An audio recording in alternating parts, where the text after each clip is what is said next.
Hey, what's up, guys? Dubs here for another segment of Dubs Nation on the 19th anniversary of 9/11. I just want to start us off by saying our hearts and our prayers go out to all the families of all the victims on this day 19 years ago. Everybody that was working in the buildings, every single firefighter, every single police officer. Our hearts and our prayers go out to those that lost their lives and their families and their friends. Losing a loved one, especially in a mass tragedy like that, doesn't get any easier over time. You maybe just learn to cope with it better, but it can't get any easier. And I can only imagine what they feel and what they have gone through. And I think we should all just always take a step back on this day and give them that support and just let them know and just make it a day for remembrance. That's why I personally think that 9/11 should be a holiday. I don't know why it hasn't been mentioned or been implemented yet. Not enough time has passed, maybe. I don't know. But I personally think that it should be a straight day for remembrance for many different reasons too. Not just for one little reason. There's different aspects to it, and we'll get into that. But what's also crazy about this day is that how every single person remembers exactly what they were doing at that moment. Not just some people, not just most people, every person. Every single damn person. And that's how you know it was such a consequential and such a consequential event. Such a monumental thing that happened. Such a terrible tragedy that every single person you ever speak to remembers where they were, what they were doing, who they were with. I was 15 years old, about to turn 16 in about a week.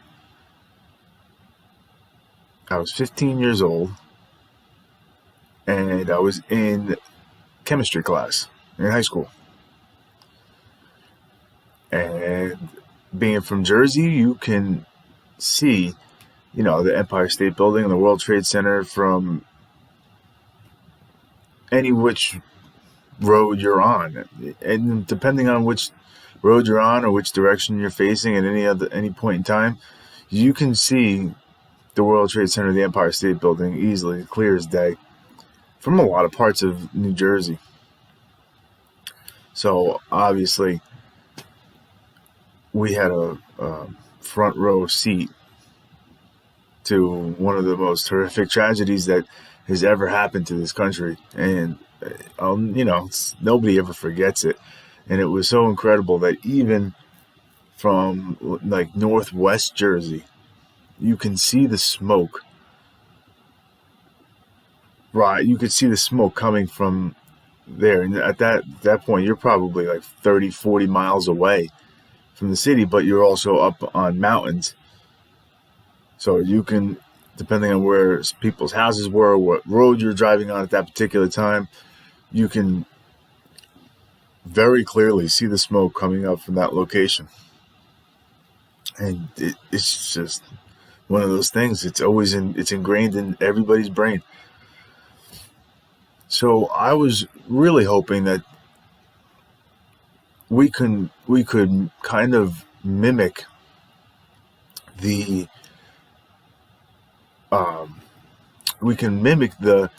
feeling that came over everybody as Americans after 9/11 when COVID happened, but that did not happen. And then today I was kind of hoping, at least for one day, that we could just put aside all the political divisiveness and divide just for a day and just do strictly remembrance and just let it go and let it be. And that's what we should have done. And this is how you know. And it's as sad as it is for me to say it. And I hate being pessimistic. I really do. I swear. I don't like being the guy that's like, oh, everything sucks all the time. These people are crazy all the time. This sucks. What are we going to do? I don't like being like that. I don't know. Is it just me? Or is everybody like that lately?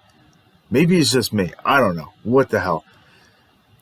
But I was hoping that just for today we can just say, you know what? Put that shit aside. Today is a day that we just remember that a lot of people lost loved ones and a lot of people lost their lives, and the good that actually came from it as well. The country came together like I never seen in my lifetime. I'm still pretty young, but still. And like, well, probably one of the few times it's come together so unanimously in the country's history was after 9/11. Came together, helped people. And that's why I always had a lot of respect for Mayor Rudy Giuliani. And now, more recently, he gets picked on and made fun of. Why? Because he was Trump's lawyer, because he is critical of his political opponents. I don't care. What I care about is his actions and the leadership he showed during one of the most insane times in our history, and he stepped up where federal officials actually didn't, especially in the beginning, because understandably so. We didn't know if we were under attack from a foreign country or if that it was just terrorists. We didn't know what. So you got to protect the chain of command, so to speak. So Rudy Giuliani really stepped up, and he brought that city back and kept it together. And a city that complex and that big, he really did. He was a true leader at that moment. So I always have respect for him because of that, and it's always nice to hear him speak about all of his experiences, because he was right in the thick of things. But back to my point, I was hoping that everybody could come together, remember, but this is how you know that we're in trouble. Today, the thing that was trending on Twitter, because of a bunch of douchebag BLM or Antifa or a bunch of Twitter scumbag losers, who knows whoever they are, had to make this all buildings matter hashtag trend on today, 9/11, as to poke fun at the people that say all lives matter and to downplay the tragedy that was 9/11. I don't know exactly what they're thinking. I don't think they know what the fuck they're thinking, because they're stupid. But this is from the New York Post, discussed as hashtag all buildings matter trends on Twitter on 9/11 anniversary. A slogan dismissing the devastation of 9/11 in order to promote the Black Lives Matter movement went viral on the 19th anniversary of the terror attacks Friday, with hashtag all buildings matter trending in Twitter. The phrase was first picked up after Saturday Night Live cast member Michael Che used it in a 2016 Netflix comedy special to highlight anger at people saying all lives matter in response to the BLM movement. Che, whose brother is an NYPD cop, questioned why black people have to get over slavery, segregation, and police shootings while everyone is told to never forget the 9/11 terror attacks. Well, just off the top of my head, you blithering idiot, because 3,000 people were killed in one instant by radical terrorists that hate America and hate the country. And then there were subsequent terror attacks after that. Pulse nightclub, San Bernardino, that other terror attacks in Europe, all from the same people that hate us. Okay? Police shootings? How many? Do I have to repeat this every single time? Last year, there were 14 unarmed. Out of those who were fighting with the police, who wasn't fighting with the police, one. This year, what? We have a few. Some are in dispute. Many are in dispute. They don't equal. They don't equal, man. I'm sorry. I don't know what is going through your mixed up minds. They are not the same. We are not living in the Jim Crow South anymore. This is 2020. If we were living in the Jim Crow South in the 1930s, 40s, 50s, 1960s, okay, we may have a point there. But we're not. We're talking about several different things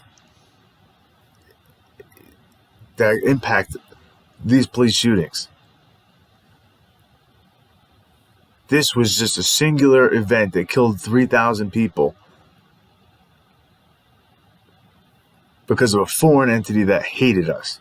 Not because somebody was going for a gun or somebody shot a taser at a cop and then he shot them and now you're upset because you thought the cop should have just let him drive home drunk.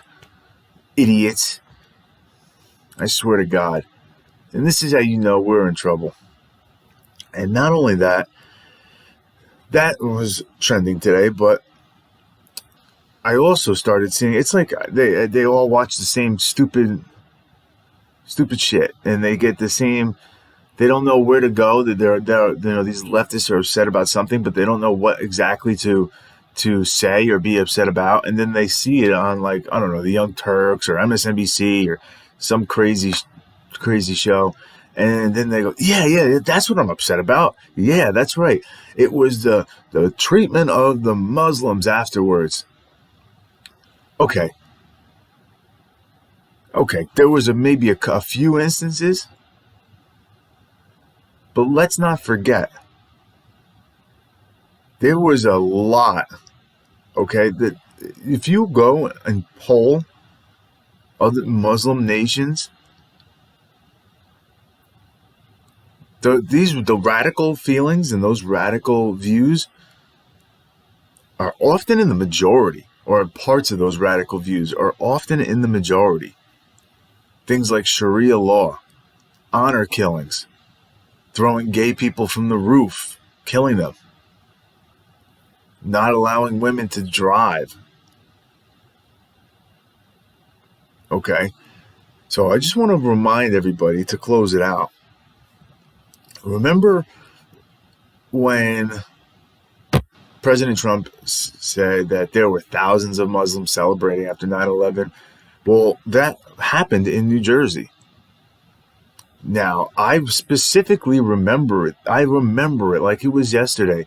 The actual news reports reporting that there were groups of Muslim people celebrating right after. I remember it, seeing on the TV, happening live.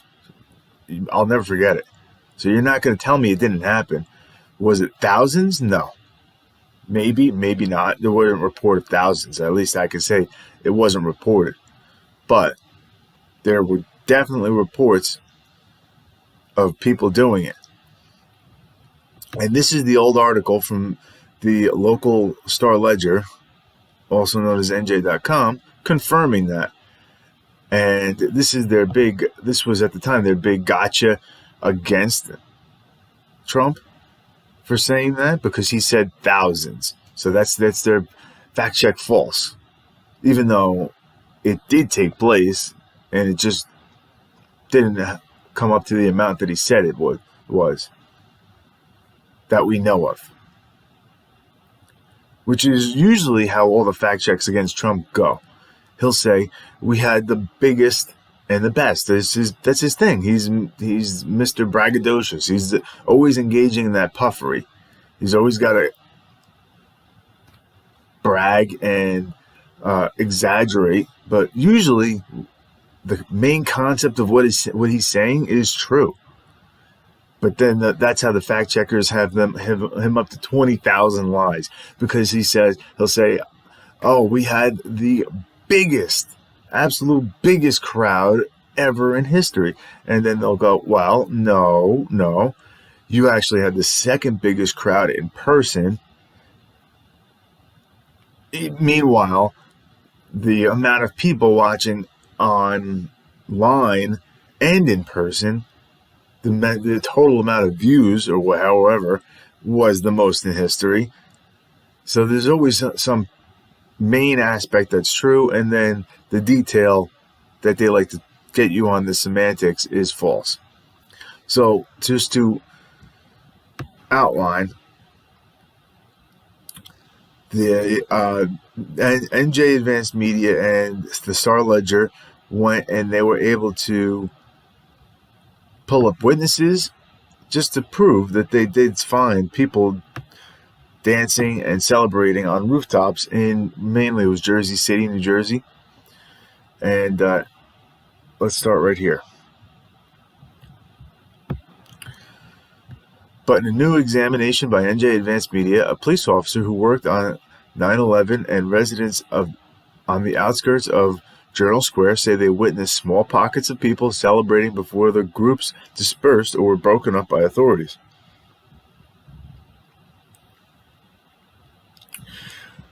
When I saw they were happy, I was pissed, said Ron Knight, 56, a Tonley Ave resident, who said he heard cries of Allahu Akbar as he shouldered his way through a crowd of 15 to 20 people on JFK Boulevard that morning. Collectively, the gatherings amounted to dozens of people at the two locations, the witnesses said. Callers also flooded the 911 system with accounts of jubilant Muslims on a rooftop at a third location, 3 police officers said, but a reporter was unable to find witnesses there 14 years later. Surprise, surprise. You're not going to, but they have the 911 recorded phone calls. A retired police captain, Peter Gallagher, said he cleared a rooftop celebration of 20 to 30 people at 6 Tonley Ave, a 4-story apartment building with an unobstructed view of lower Manhattan in the hours after the second tower fell. Okay, and it goes on from there with other instances of 20, 30, 40 people, whatever. That's the takeaway that people got from this, was that there were some instances of people going after Muslims in the aftermath of 9/11. That's the takeaway that Americans have.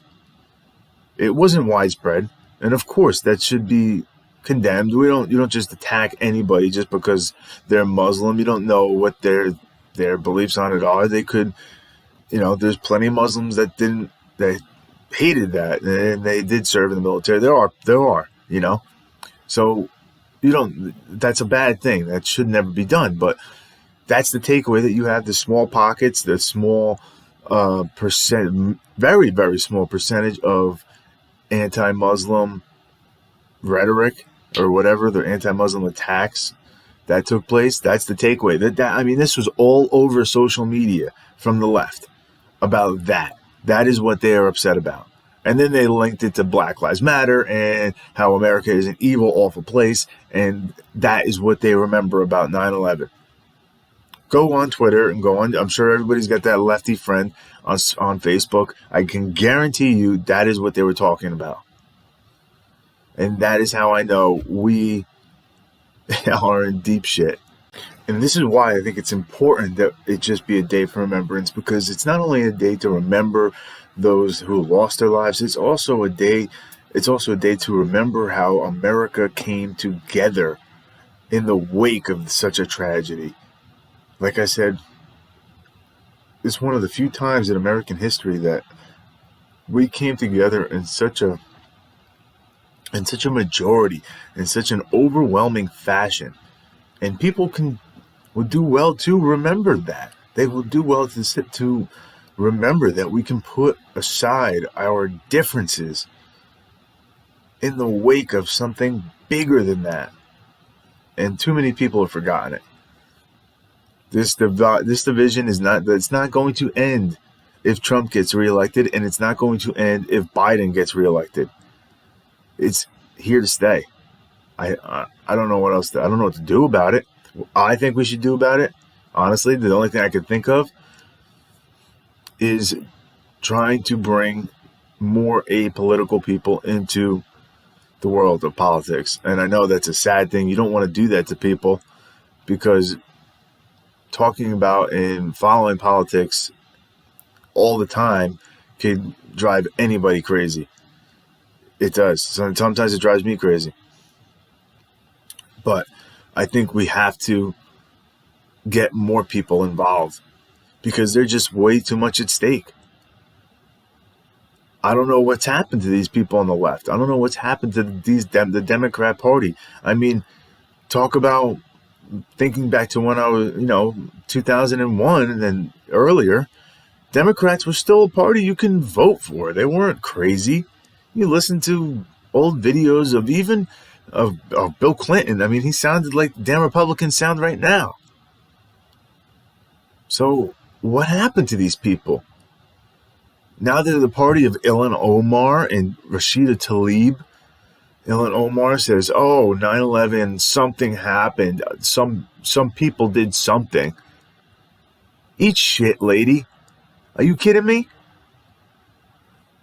So I think we have to bring more people into the sphere of politics, and that's a tricky game. It's a tricky situation, and that's the only way that we're going to be able to really get the upper hand, or really turn the radicalism back into a fringe group, because they used to be a fringe group, and then Twitter and social media in general just gave them a bigger voice, and then they multiplied like cockroaches, and they're very difficult to get rid of. And now they've completely taken over all the media and organizations. They've completely taken over everything, and now people are so indoctrinated that even on a day that should be just for remembrance, they can't stop with their their radical narrative bullshit that is not true, and that is meant to just indoctrinate people and gain votes for another side. They can't even help themselves on a day for just remembrance. And then here we are talking about it too. So the best thing we can do, get more people in that aren't in politics, share the crap out of more conservative messages. It doesn't even have to be conservative, objective messaging. How's that? Share the crap out of objective videos and report at some reports and anything like that. Please share, like this video. Also, don't forget to subscribe. I'm trying to grow the channel. I really appreciate it. Thanks for sticking with me, guys, on this 9/11 segment. And again, our thoughts and our prayers and our hearts go out to all the victims and the families, and all those police officers, firefighters. Despite what the left is saying and what the national rhetoric is, we are behind you. We support you. Thank you.